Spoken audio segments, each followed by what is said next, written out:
Welcome, everyone, to Stepping Into Your Leadership. I'm your host, Courtney. Our goal here is to give you some actionable takeaways that will help you lead your teams. Thanks for joining us on this leadership journey. Let's get started.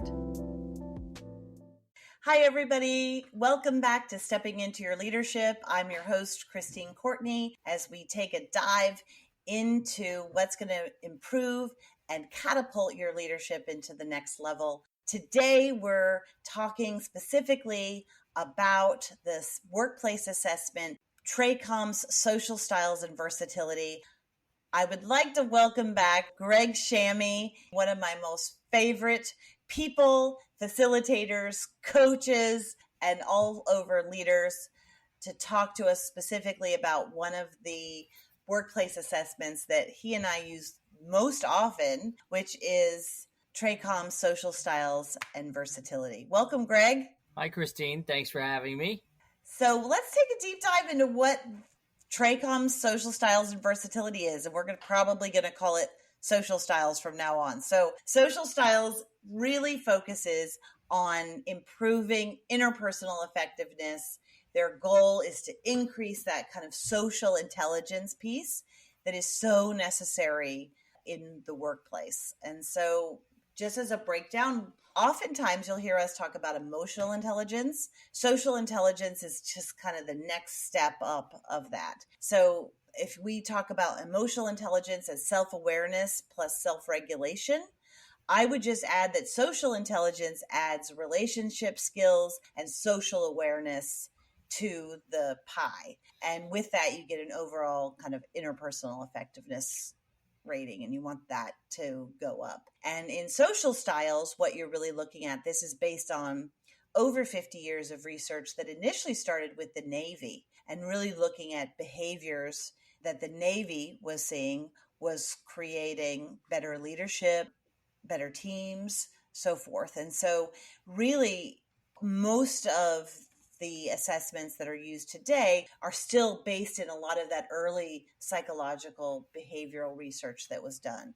The social styles model is 4 quadrants that are based on 2 axes, one on responsiveness and one on assertiveness. And so that's really where you're going to fall, is in one of those 4 quadrants based on how you self-assess on their scale of assertiveness and responsiveness.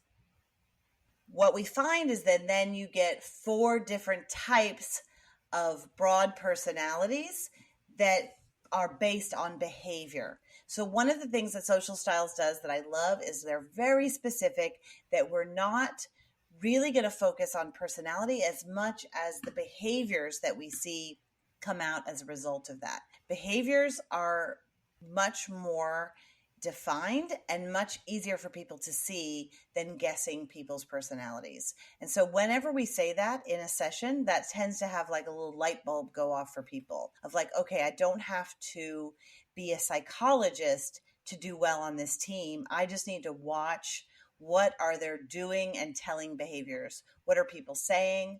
What are they doing that I can see? And then kind of assess where they might be on one of these quadrants and how I can work more effectively with them.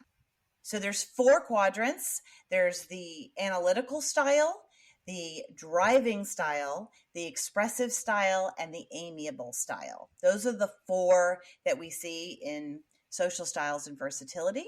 And somewhere usually people fall in one of those 4 quadrants. Sometimes you're on the line, sometimes you're in the middle, but that's basically the gist of it. And once you self-assess, you take an assessment. It depends on who you are and how quickly you go through these, but anywhere from 15 minutes to 20 minutes to really get through all of the questions. And then you will get a report that's generated for you that shows you kind of where you fall on this. And how versatile you are, meaning how you would get a versatility score that shows how easy it is for you to switch your style a little bit to work more effectively with someone who has a different style than you.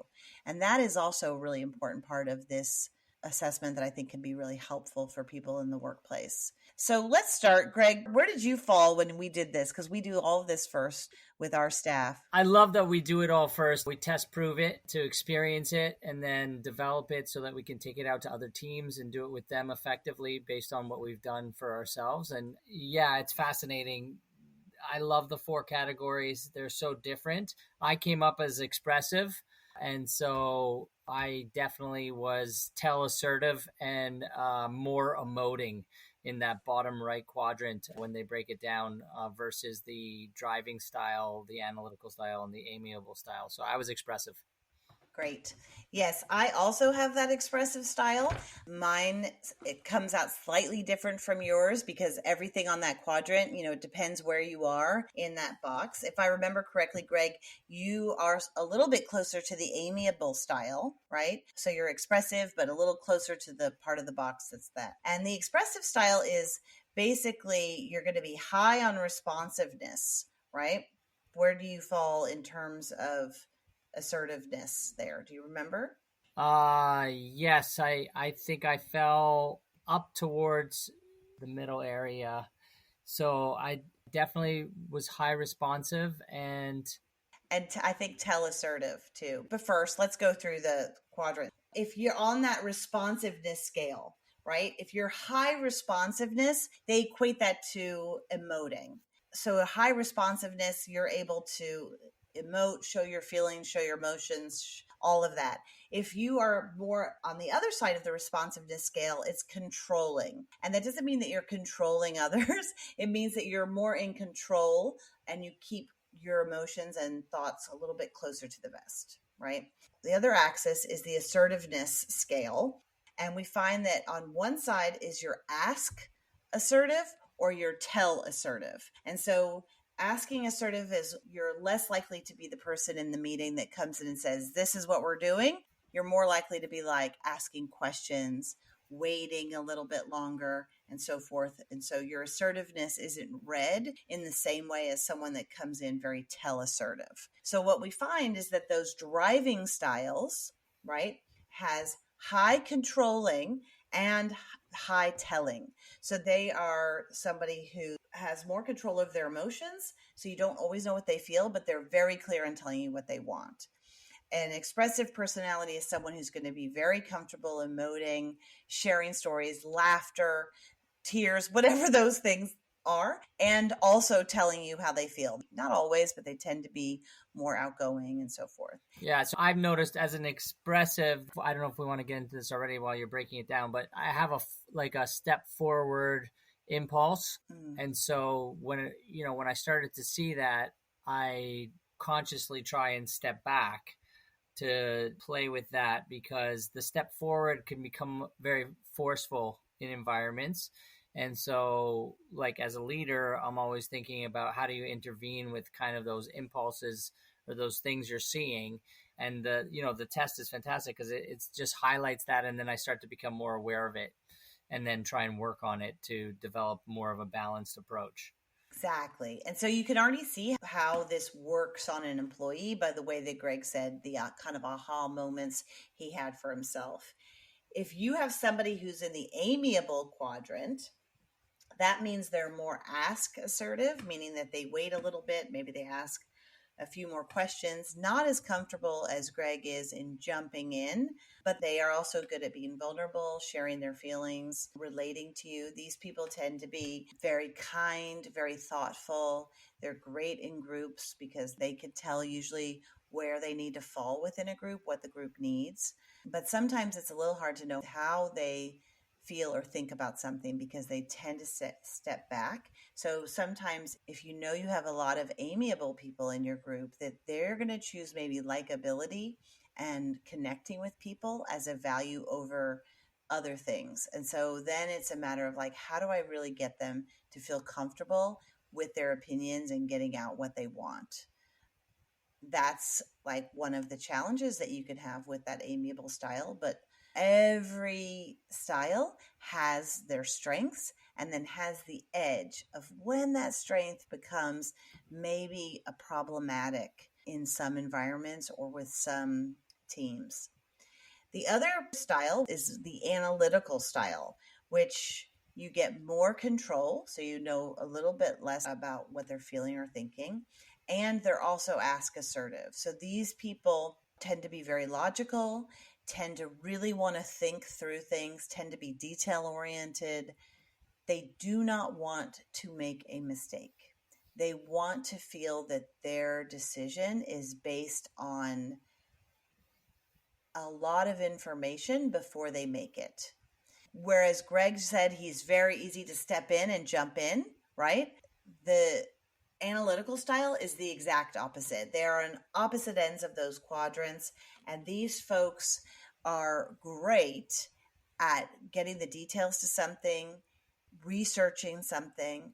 The edge of where this can sometimes get in trouble is they have a hard time making decisions, and they can be a little slower than you would want them to be, because they have a desire to be right and to make sure that they're doing the right thing. And so sometimes the coaching with somebody who's an analytical style is to make sure that, one, they feel they have the time to prepare, that they get the agendas ahead of time because they're not going to be as good on their feet, and that they then also have the opportunity to know, like, it's safe. Give me your gut feeling. You don't have to be right on this. Like, go ahead and tell me what you think, and push them ever so gently into kind of knowing that it's safe to make a generalization when maybe they wouldn't want to.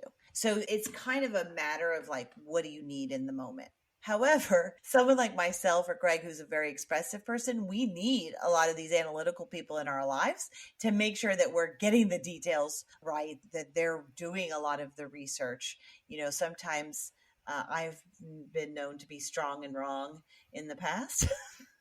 And this is somebody who's going to help me to make sure that I dot my I's and cross my T's, or at least they're there to help. And so that's about knowing who that person is.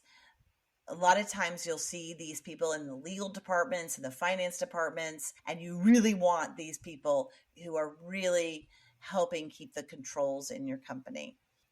The other style, the fourth style that we haven't talked about yet, and they would be very upset that we're talking about them last, is the driving style, which means they're on the responsive scale. They're quite controlling of their emotions, but assertiveness scale, they are probably the most assertive. They have no problem telling it like it is. These are the folks that you go into those meetings and they almost speak in bullet points, right? You can see the bullet points as they speak. A lot of times they use staccato body language. If you're looking at behaviors, they say things quickly, succinctly. You don't always know how they feel, but you're very clear on what they want. And if you're working with somebody like that, there are a lot of things that you can do, right, Greg? I think you have experience in this, to adjust your style when you work with them to get the most effectiveness out of that relationship or that collaboration. Greg, do you want to give that example that you have, that you learned on your team, of where you had to adjust? Yeah, absolutely. So I'm an expressive, as we said, and one of my teammates is a analytical. And so I had to really figure out her language and what was going to work for her. And it was very different from me. As you were describing the analytical, you were saying it was the opposite of where the expressive lives. And so when I say analytical, I think she was analytical and driver, like combination potentially. So I had to be very organized, get her the agenda in advance, be very prepared to be super clear, 1, 2, 3, 1, 2, 3. And then like time was definitely money with her. So it's like, there's no wasted time. So I had to be super prepared and very clear and concise. So it wasn't like I was going to go in there and tell stories. Right. Right. Whereas I say, if you're going to meet with Greg and I, it's always great to start with a story. We love a story as an expressive, right? We also, there's generally a lot of laughter wherever we come from because we're high on that emotive scale. So it's good for us to know, like, okay, I'm dealing with a driver. I need to get straight to the point. You notice it right away. You notice people's desks. We have people sometimes take pictures of their desk. Like, don't clean it up. Don't do anything. Just take a picture of your desk and show it to us. And it's so funny to see how even their desk falls into these 4 quadrants. If you have a driving style desk, my husband is a driver. There is nothing on that desk. Maybe a pen, definitely his laptop. I don't even think there's a notebook. And every night it's cleaned up perfectly. Like, that's his style. As an expressive, my space is also expressive. Where my desk is, there's papers everywhere. I would call it creative chaos, which drives him absolutely nutso.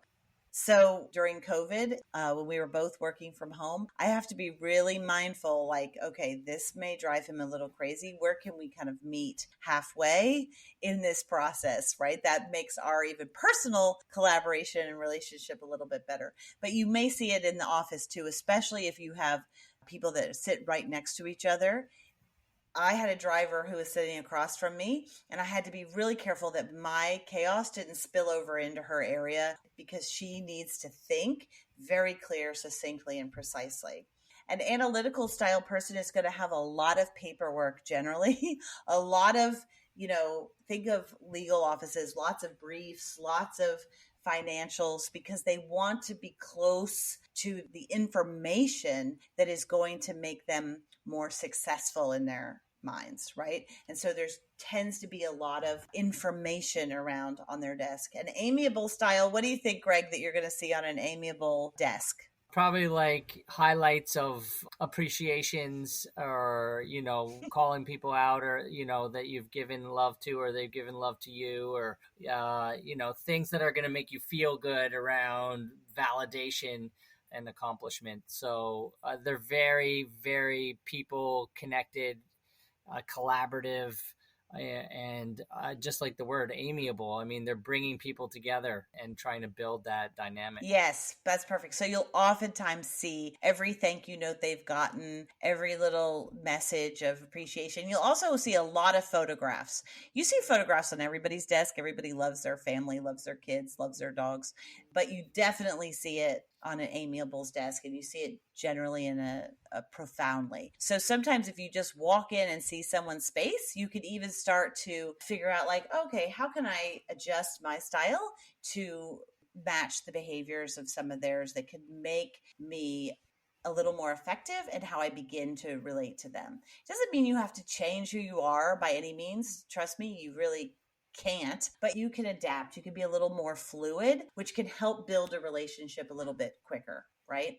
It doesn't mean you're completely doing a 180. You're just maybe doing a 20-degree shift, or making them feel a little more comfortable working with you. Christine, just one more thought. It's also really fantastic to get a sense of where clients are at in terms of, say you're going in for a client meeting, and this person lights up to, like we said, the driver quadrant. And so you play to those aspects for them. Again, meeting them where they're at, trying to figure out the way they like things to be done, and you do it that way, and suddenly the language comes to life in their world, and there's connectivity grows. Yes. We often will say, if we put you into groups, all the analyticals together, all the drivers, all the expressives, all the amiables, and we undoubtedly say, well, I have all of those. Okay, yes, you may have all of those, but you have some stronger. And there are some things that, because of your job, you have to be versatile, right? And so you've gotten good at that, but it may not be where you naturally default to. And so what we're really looking at is, where do you naturally default to? And then how do you increase your versatility a little bit based on that? So a lot of times when we do this work, we'll put all the analyticals together so you can see, like, oh yeah, we do have these in common. And oftentimes those groups, when we place you with your style of similarity, you're very happy, right? You're very like, oh, I'm home. I have my tribe. And it's not always the most effective for working with everyone that's just like you. And so if you're in a position of hiring, you have to be careful, because we will have a default where we will want to hire people that are just like us. And if you don't go through kind of a more systematic hiring system, that could happen without you even realizing it. And so what you want to be able to do is look at that and recognize, okay, I'm going to naturally feel comfortable with people who are more expressive, who can tell me how they feel, who are more emotive. But maybe that's not what I need. Maybe I need somebody who's more driving based on what this job is, or based on we have a lack of that in our team. And so really looking at, because the best combination, think of it like a guitar string. If it's too loose, right, too relaxed, you can't get good music out of it. If it's too tight, the strain on that string doesn't sound good either. It's that kind of like tension, that healthy tension that we're looking for, even between teams, tend to get the best results. So you don't want to have it be too cozy, but you also don't want it to be too tense. And so that's always what we're looking for. So when we divide them into groups, and I'll say, describe to me your perfect meeting.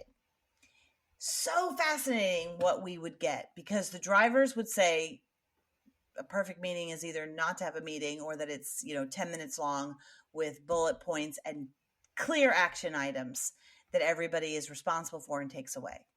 The expressive is probably, I don't know, what would be your perfect meeting, Greg? A little bit of fun, a little bit of connection, and then some good content, and then finishing with some, feeling good. Yeah, they want to feel good. And action steps and feeling good, and let's go. Yeah, they want to be inspired. Generally, they want to feel like, yeah, we're all on the same page. Exactly. Action-oriented still. People are able to talk, share their thoughts. If you go to an amiable style, we would see a lot of need to connect with others. They would want to have a good opening time where people can talk about their feelings. They can hear each other, that it feels very fair in that way, right? Think of a really good classroom. That's how they're going to want to feel. These people do well with groups. They want to feel that connection. Analytical people are going to want a lot of content, a lot of details. They're going to want to not have to make a decision necessarily in that time. They're going to want a lot of prep. They're going to want the agendas beforehand. And then they're going to want, even after the meeting, they're going to want like a synopsis, or like, these were the action steps that we said to do, because they want to make sure that they're right in how they respond. So once those groups share all of that, everyone in the room goes, oh my God, that is totally different. I have 3 of those kind of people in my meetings, and I never prepare like that. I probably, if I could choose, I'd probably never throw out an agenda ahead of time, but I have learned that many, many people need and want that. And so I have to be a little more versatile in how I perform. And that's one of those things that I learned kind of the hard way. Anything else, Greg, that you have picked up on from some of the work? Because we've done this with a number of organizations now, and you probably have used it even in your coaching. Is there ways that you've seen this really help people or make an impact? Why should a company use this? It's amazing, actually, because after every time we do this, people love the session so much. They love getting the report. They love seeing the specifics about themselves in terms of where they're put. Even if they disagree with certain aspects, it still gets them to reflect on themselves and look at these different elements and say, yes, I see that, or, not so much this, and then highlight again those opportunities for improvement.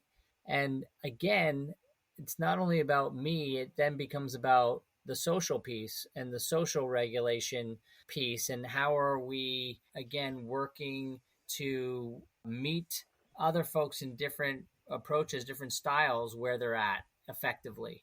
And like you said, I would be way more effective in a quad of analytical, driver, amiable, and me versus 4 expressives altogether. I'm sure if we were one from each quadrant, we would come up with many different ideas that would kind of blow the box up compared to if it was just 4 expressive. So I find that diversifying is such an important piece, and also learning about the other quadrants is fascinating. How to work with people who are different than me. I think we go into like 6 tips for each quadrant, and I love that part, because you start to figure out, oh, my boss is in this area, my direct reports are here, and here. And, here's some tips on how to really work with them more effectively. And then, start to open up the communications about that, which then again starts to enhance the relationships.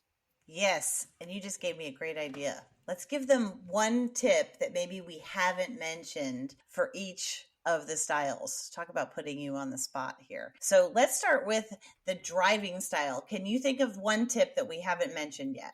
Okay. I think a driver definitely appreciates when you show your competence. Yes. So anything where I can demonstrate that I'm prepared, that I'm ready to get right to it for them and be specific about what I'm sharing, I think they really appreciate that, and that lights them up. So I don't know if we kind of maybe mentioned that, but does that help? Yes, show your competence. One other one that I'll add is follow up on your promises. If you promise a driver something, follow up on it and even say, I promised you I would do this. Here it is. I'm just following up. That is their love language, right? So that's great. Show your competence, follow up on your promises, respect their time.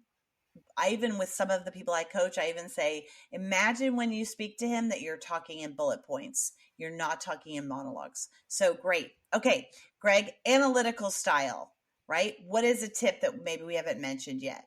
Well, it makes me think of the idea of communicating clearly and concisely.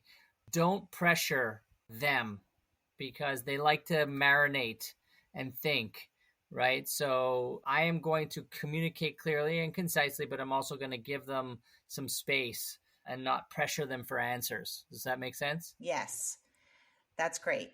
Good one. And also, with that, take your time. When you're talking to an analytical person, sometimes I have a tendency to talk really fast. I get really excited. I talk really fast. I go fast. With them, one of the tips that I love to remind myself is just slow down. Take my time a little bit because their mind is thinking of the logic of it at the same time that you're talking. So if I just slow it down and I try to be much clearer and more detailed in my responses, they will appreciate that. That gives them a little space to think and have time. Okay. Also, ask them for their Mm, feedback because, again, they like to think. They're in the head a lot and they're analyzing and breaking things down. And so when they get the opportunity to give their perspective, it's a nice way to get it going. love it. All right. Amiable style. What's a tip we haven't talked about yet? Well, this is interesting because you think the amiable person is all about, keeping people together, building group dynamic, which yes, they are. But where does conflict fall into that? So I think you have to approach conflict carefully with amiable folks in the amiable category. I think the tendency there, like in a lot of us, is to avoid conflict. So anytime there is conflict, it rubs against their nature. Does that make sense? Yes. Another tip for the amiable style that I had to learn in a hard way too is to always be courteous. They really value courtesy. And so even in my emails, sometimes I get straight to the point, and the amiable people really like to have a salutation at the beginning where you say, hi, so and so, how are you doing? And then get to the point and then have a good weekend, or say hi to the kids for me, or whatever, at the end of your email as well. That is one of those little tips that amiable folks just kind of appreciate that they don't always wouldn't be able to say or tell you to do. All right, expressive style. What's one? We've probably talked about this the most since we both have the expressive style, but in working with us, what's a tip that people could use, Greg? Well, we didn't mention this, but we expressives love the big picture, and so if you can somehow expand the viewpoint to the bigger picture and the purpose, that is a way I think also that excites an expressive.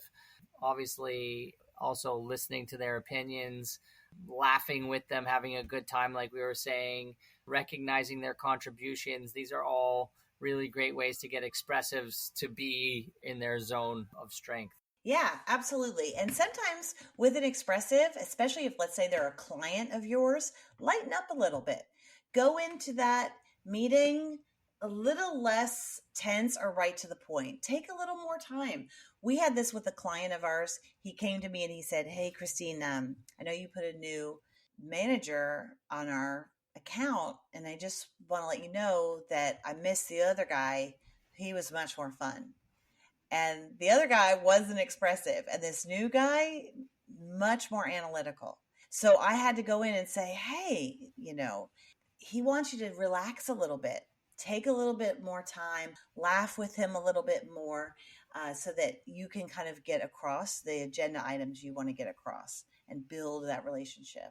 And that was a good tip that client gave me. And so I sometimes, if you have a client that's this way, just lighten it up a little bit. All right. Well, those are our tips for if you want to learn more about these, you can check them out in the show notes. There's a link there to some of these tips. Also, be sure to try this assessment at some point. If you're interested, we can let you know more about how that can happen as well. But we have seen great gains for teams using the TRACOM social styles and versatility assessment. Thanks, Greg, for being here. It's always a pleasure to work with you and your expressive style. Thanks, Christine, and you as well. And thanks for all the goodness in this episode. All right, everybody. Thanks again. If you're interested in learning more about some of the other assessments, check out our other episodes to see which one is right for you. Thanks, everybody, for listening. I'd like to give a special shout out to our podcast producer, Richard Francisco. Check out our notes for any details. And if you get anything out of this, please follow us. And if you enjoy it, please take a moment to rate us or write a comment. It will mean the world to us. We'd love to hear from you. And if you just can't get enough, follow me on TikTok and check out tlpnyc.com/podcast for more information.